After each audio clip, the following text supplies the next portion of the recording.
તો good morning અને હર હર મહાદેવ. મસ્ત મજાના રેડી થઈને આપણે તો અગાસીએ પોગી ગયા હતા, પણ પછી યાદ આવ્યું કે આપણે વ્લોગે બનાવી છે. મને તો એમ હતું કે વેલો વેલો પતંગ ચગાવવા જઈશ ને તો આખું આકાશ ભરેલું હોય છે, પણ જોયું તો આખું આકાશ ખાલી હતું. બોલો, મને લાગે છે હું એક જ વેલો ઉઠી ગયો લાગુ. એટલે પતંગ મૂકીને હું આવી ગયો સીધો નીચે ને અહીંયા જોયું તો ઝીણી ને ટેણી બે રમતા હતા આયરે, અને ત્યાં તો આવી ગયો માં ટેણી નાથમાં પપ્પુ.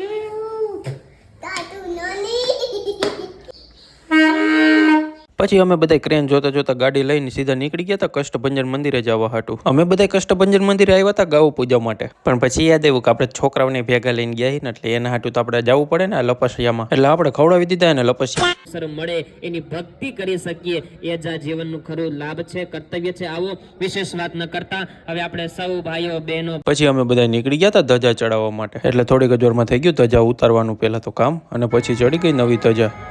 પછી આપણે સીધા વયા ગયા હતા આપણે હાટુભાઈ પાસે, એની રામ રામ કરીને મળી લીધું આપણે પાટલા સાસુને, અને કહી દીધું હેપી ઉત્તરાયણ.